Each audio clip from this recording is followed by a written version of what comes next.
जिन्होंने हमें और हमारे समाज को, गूंगे बहरे लोगों को आवाज देने का काम किया, हमारे को एक ऐसा प्लेटफॉर्म दिया जब मान्यवर साहब काशीराम जी और राष्ट्रपति अब्दुल कलाम जी दोनों वैज्ञानिक थे और दोनों एक रिसर्च सेंटर के अंदर काम करते थे।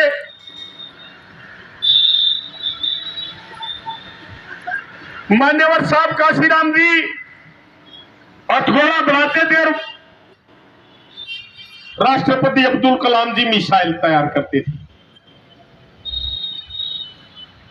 और मान्यवर साहब काशीराम जी ने जो सबसे पहला हथौड़ा बनाया जिसका पोखरण परीक्षण हुआ वो मान्यवर साहब काशीराम जी के हाथों के द्वारा तैयार किया गया था। दुर्भाग्य है मान्यवर साहब काशीराम जी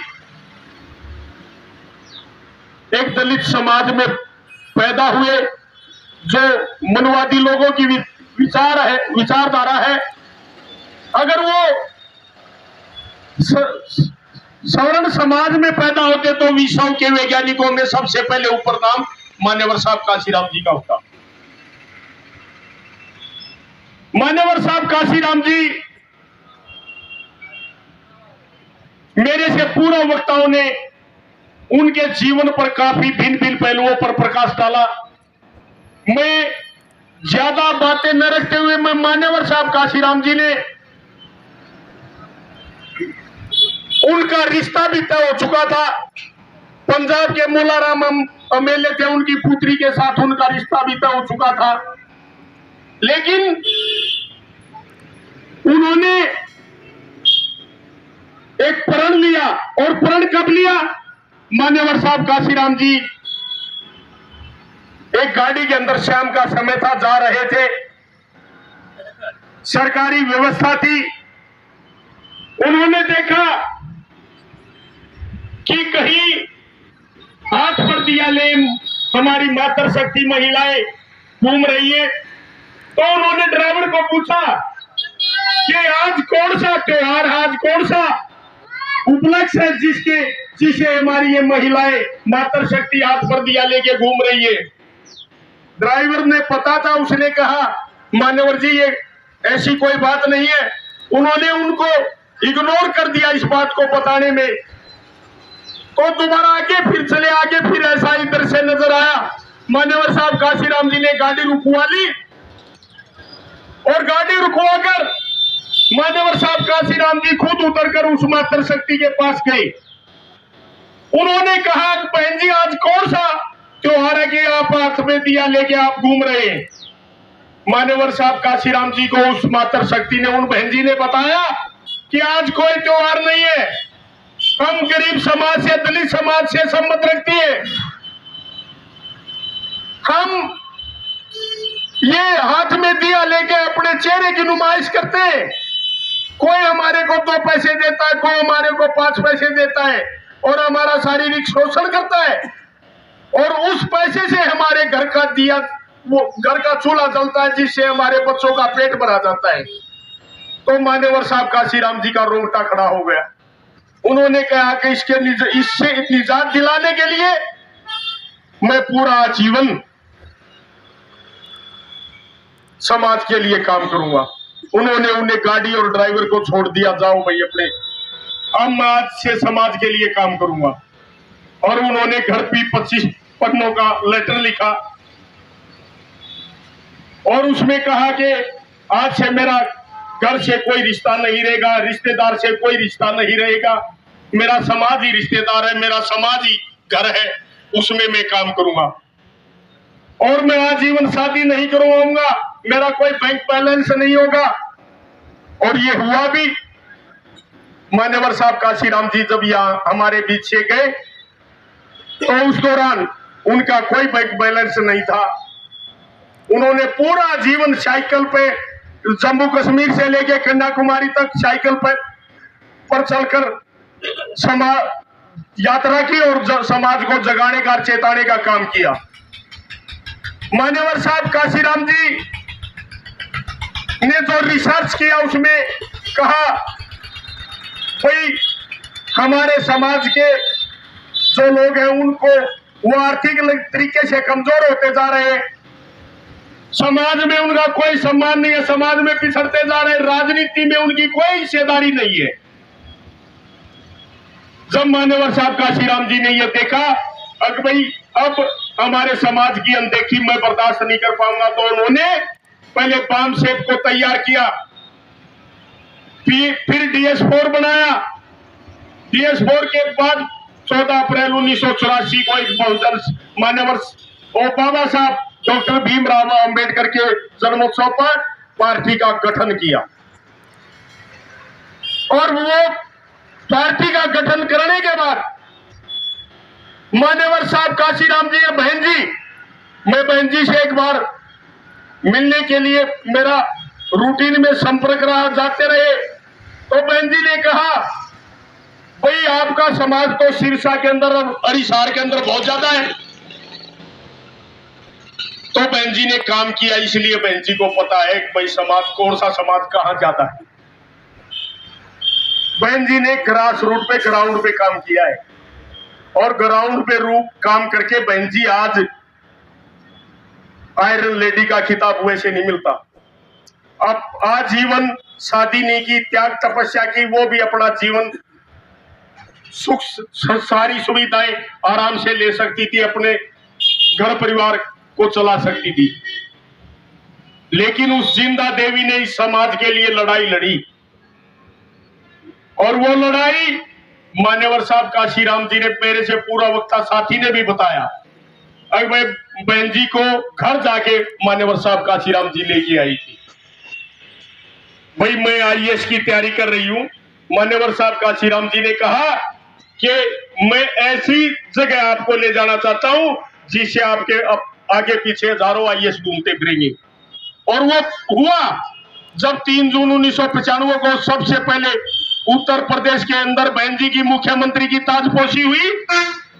उस दौरान मान्यवर साहब काशीराम जी ने कहा था कि आज आप मुख्यमंत्री बन चुके हो, आप अपने अधिकारों के प्रति सजग रह के इस समाज का जो ऊंच नीच है, ये भेदभाव जाति तोड़ के जमात बनाने का काम करेंगी।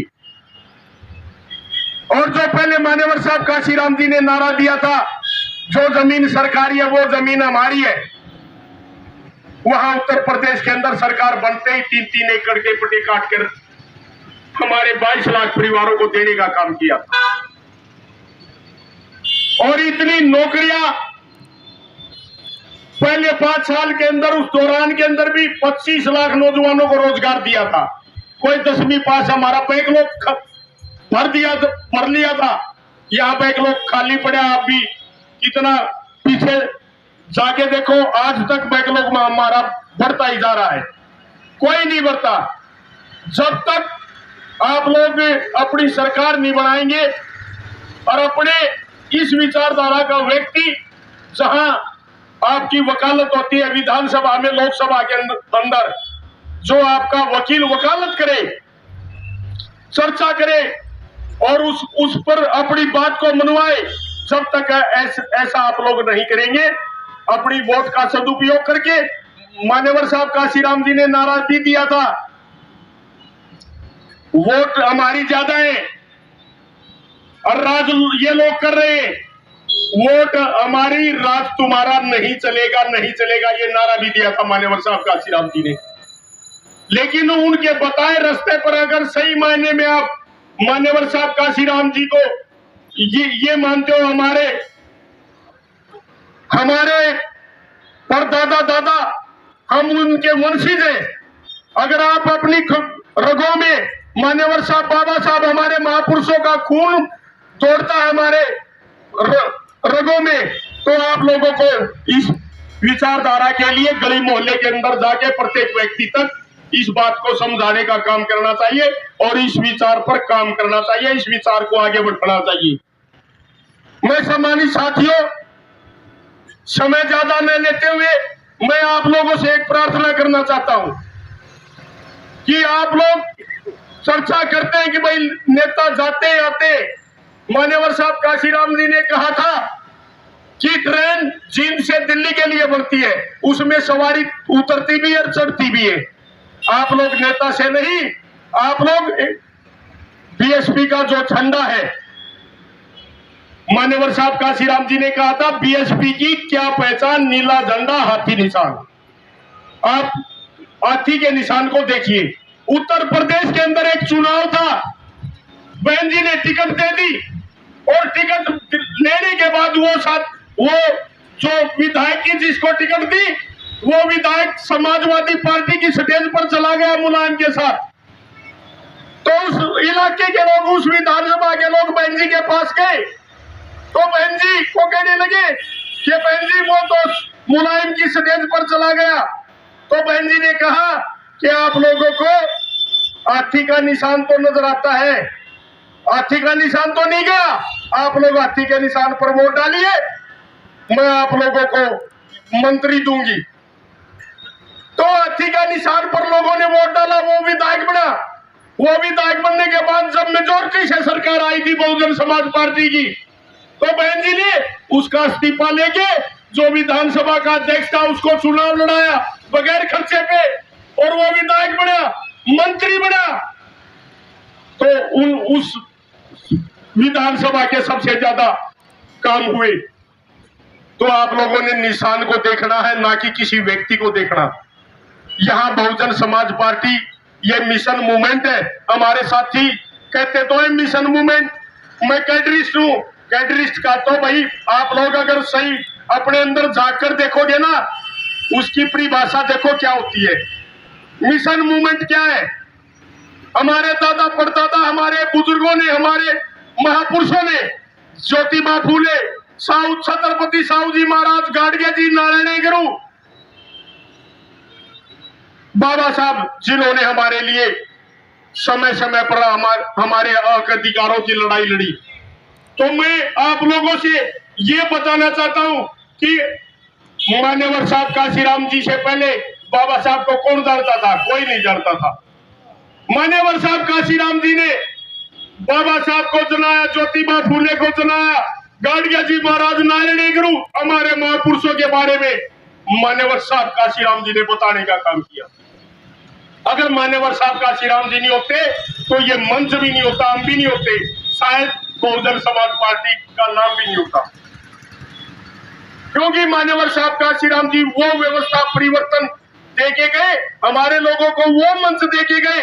आज सारी पार्टियां, अगर कोई डरता ना, कितना भी मजबूत, कहते मोदी तो विदेशों में भी फेमस है, अगर आज डरता है तो वो बहन जी से, बहुजन समाज पार्टी से डरता, ना कि किसी और पार्टी से। आज वो ताकत है बहुजन समाज पार्टी की, और बहुजन समाज पार्टी राष्ट्रीय पार्टी है। बहुजन समाज कांग्रेस रजवाड़ों की पार्टी है, बीजेपी धन्ना सेठों की पार्टी है। बहुजन समाज पार्टी गरीब व्यक्ति के खून पसीने के से सींची हुई कमाई की पार्टी है। और बहुजन समाज पार्टी आने वाले समय में इस देश पर राज करेगी। बहन जी इस देश पर राज करेगी, ये मैं आप लोगों को भरोसा और विश्वास दिलाता हूं आप लोगों के माध्यम से कि आप लोग सारे मिलके काम करेंगे तो कोई ताकत नहीं है जो आप लोगों को रोक देगी। बाबा साहब आप लोग बताने का भी काम करें। हमारे महापुरुषों को एक जाति तक सीमित कर दिया है। हमारे महापुरुषों ने सर्व समाज के, सर्व धर्म के लोगों की लड़ाई लड़ी है।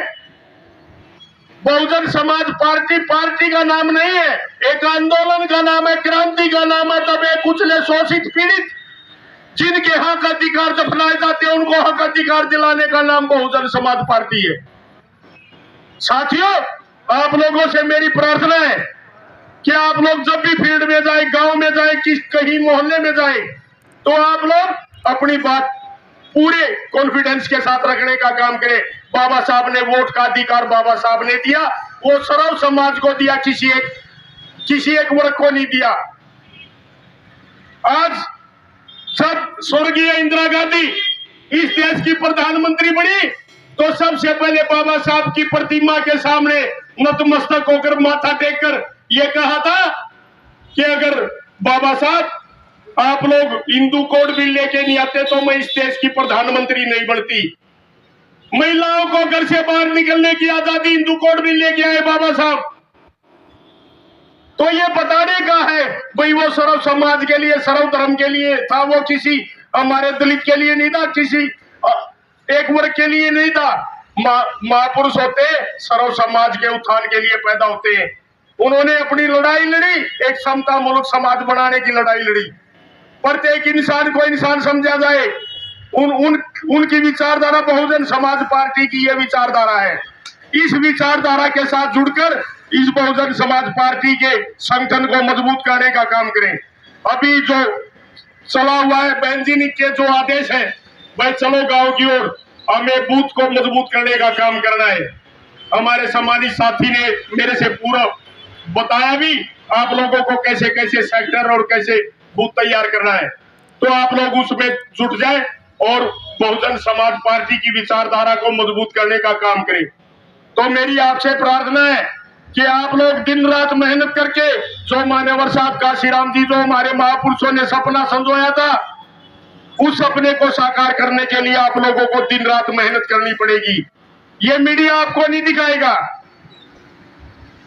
ये मीडिया आपको नहीं दिखाएगा, ये मीडिया बीजेपी के सिवाय किसी को नहीं दिखाएगा। जितने भी चैनल हैं वो सारे बीजेपी के खरीदे हुए। कोई चर्चा करता है, कोई नाम लेने वाला है क्या? आप कितना बड़ा प्रोग्राम कर लो, कितना भव्य विशाल प्रोग्राम कर लो, जब बहुजन समाज पार्टी का कोई नाम भी आ जाए तो। एक बार हमारे साथी थे, हमने प्रेस कॉन्फ्रेंस की जींद के अंदर हमने उसको चाय पानी का भी व्यवस्था की और कापी पेन भी देने का हमारे सम्मानित साथी थे। प्रेस को बुलाया, अगले दिन बीएसपी का कोई नाम नहीं चालू, हमने करिए बोलिया, कोई किसी अखबार में कहीं नाम नहीं था कोई। तो ये तो भाई चौथा सदम होता है, ये समाज को जगाता है, चेताता है कि भाई सरकार गलत कर रही है, ठीक कर रही है, ये बताने का काम करता है। और वो बीजेपी के सिवाय किसी की चर्चा ही नहीं करते, उसके गुणगान में लगे हुए, उसके भगत हुए। तो आप लोग ये उनसे भरोसा हटा के अपना दिन रात मेहनत करके संगठन को मजबूत करके आने वाले समय में, अभी चर्चा चली है, जितने भी अक्षेत्रीय दल है, अक्षेत्रीय दल ने बहन जी का नेतृत्व स्वीकार किया है। वो लग रहे हैं अकबर बहन जी ऐसी नेता है जो बीजेपी को हिला सकती है और कोई ऐसा नहीं नेता बीजेपी को भगा सके इस देश के अंदर से। तो क्षेत्रीय दलों ने भी मान लिया है, वो क्षेत्र तक सीमित है, बहन जी का पूरा भारत के अंदर मजबूत है। तो आने वाला समय 2024 का वो आपके लिए अच्छा रहेगा। आप लोग दिन रात मेहनत करके इस संगठन को, इस विचार को मजबूत करने का काम करें। मैं ज्यादा समय न लेते हुए दोबारा फिर आप सभी साथियों को मान्यवर साहब काशीराम जी के जन्मोत्सव पर लख लख बधाइयां देता हूं और उनके चरणों में सत सत नमन करता हूं।